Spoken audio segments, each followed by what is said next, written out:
আজ আমি তোমাদের সাথে শেয়ার করব আমাদের সবার খুব পছন্দের ঝাল ঝাল ডিম কষা। আজকের ভিডিওটা তোমরা অবশ্যই পুরো দেখো, আশা করছি তোমাদের খুব ভালো লাগবে। তো ঝাল ঝাল ডিম কষা বানাতে আমাদের লাগবে ডিম। তো আমি 4টে ডিম ভালো করে সেদ্ধ করে খোসা ছাড়িয়ে রেখেছি। প্যান বসিয়ে দিয়েছি, দিয়ে দিলাম সাদা তেল। আমি পুরো রান্নাটা সাদা তেল দিয়ে করব, তোমরা যদি চাও সর্ষের তেল দিয়ে রান্নাটা করতে পারো। তেল গরম হয়ে গেছে, সেদ্ধ করে নেওয়া ডিম ভেজে নেব। তার আগে আমি একটা কথা বলি, তোমরা যখন ডিম সেদ্ধ করবে তখন একটা ছুরির সাহায্যে কেটে নেবে, তোমাদের দেখাচ্ছি। তো দেখো এভাবে কেটে নেবে বা কাঁটা চামচের সাহায্যে ফুটো করে নেবে।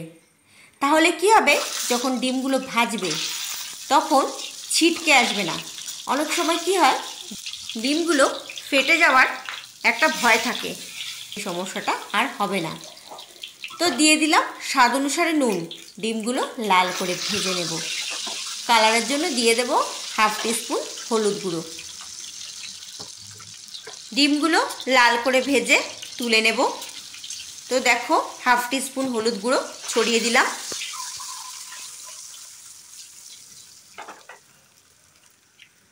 ডিমগুলো তুলে নেওয়ার পর এই তেলে আমি দিয়ে দেব ফোড়ন। আঁচটা কমিয়ে দিলাম। এর মধ্যে আমি ফোড়নে দেব একটা শুকনো লঙ্কা, 2টো এলাচ, 1 টুকরো দারচিনি, 2টো লবঙ্গ, আর দিয়ে দিলাম তেজপাতা। তো গোটা গরম মশলা দিয়ে দিলাম। আঁচটা কিন্তু কমানো আছে। যখন ফোড়ন থেকে সুগন্ধ বেরিয়ে আসবে দিয়ে দেব কুচিয়ে নেওয়া পেঁয়াজ। এখানে আমি একটা মিডিয়াম সাইজের পেঁয়াজ কুচিয়ে দিয়ে দিলাম। পেঁয়াজ লাল করে ভেজে নিতে হবে। এবার আমি এর মধ্যে দিয়ে দেব হাফ চামচ আদা বাটা। তোমরা যদি চাও সামান্য একটু রসুন বাটা দিতে পারো। আদা বাটা দেওয়ার পর আবার কিছুক্ষণ কষিয়ে নেব। গ্যাসের ফ্লেমটা কমানোই থাকবে। দিয়ে দেব একটা মিডিয়াম সাইজের টমেটো ভালো করে কুচিয়ে। তোমরা ইচ্ছে করলে টমেটো পেস্ট করেও রান্নাটা করতে পারো। দিয়ে দিলাম স্বাদ অনুসারে নুন।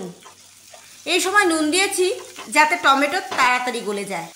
তো দেখো টমেটো গলে গেছে। এবার আমি এর মধ্যে কিছু গুঁড়ো মশলা অ্যাড করব। দিয়ে দেব হাফ চামচ লঙ্কার গুঁড়ো, হাফ চামচ কাশ্মীরি লঙ্কার গুঁড়ো, যাতে এর মধ্যে সুন্দর একটা কালার আসে। দিয়ে দেব হাফ চামচ হলুদ গুঁড়ো। এবার আমি দিয়ে দেব হাফ চামচ জিরের গুঁড়ো। দিয়ে দেব সামান্য জল। এবার সব কিছুর সাথে ভালো করে কষিয়ে নিতে হবে। যতক্ষণ না মশলা থেকে তেল ছেড়ে আসছে ততক্ষণ ভালো করে কষিয়ে নিতে হবে। আর যখন তোমরা কষাবে আঁচটা কিন্তু কমিয়ে রাখবে। তো দেখো মশলা থেকে তেল ছাড়তে শুরু করেছে। এবার আমি ভেজে রাখা 4টে ডিম দিয়ে দিলাম। ডিমগুলো দেওয়ার পর আবার কিছুক্ষণ কষিয়ে নেব ডিমের সাথে। কিছুক্ষণ কষিয়ে নেওয়ার পর দিয়ে দেব সামান্য জল।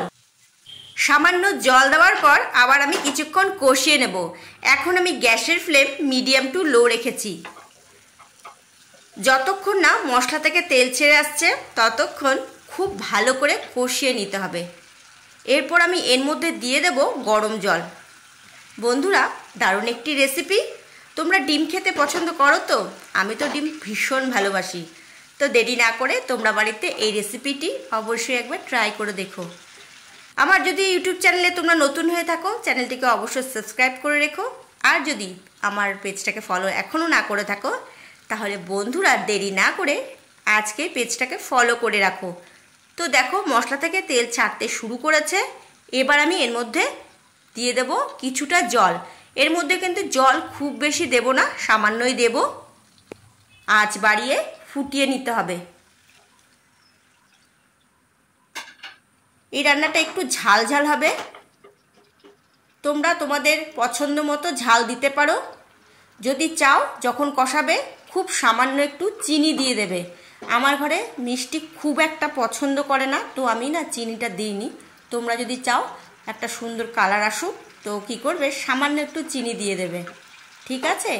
তো দেখো আঁচ বাড়িয়ে ভালো করে ফুটিয়ে নিয়েছি। দিয়ে দেব ঘি।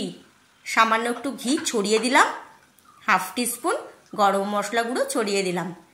ভালো করে মিশিয়ে নেব, গ্যাস অফ করে দেব। রান্নাটা কতটা সুস্বাদু হয়েছে এটা আশা করি তোমরা দেখেই বুঝতে পারছো। তাহলে বন্ধুরা, তোমরা রেসিপিটি ট্রাই করছো তো? এবার খেতে কেমন হয়েছে সেটা তো খেয়ে দেখলেই বোঝা যাবে। তাহলে চলো এবার আমি খেয়ে দেখি। আচ্ছা, আর দেখো আমি একটু ভাত নিয়েছি, এবার আমি খেয়ে দেখব। চলো খেয়ে দেখা যাক।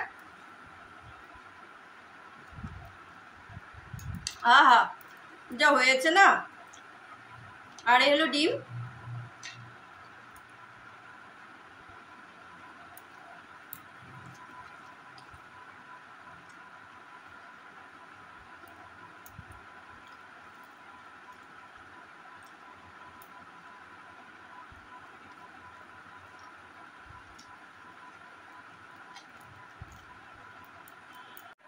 তো বন্ধুরা, খুব ভালো হয়েছে।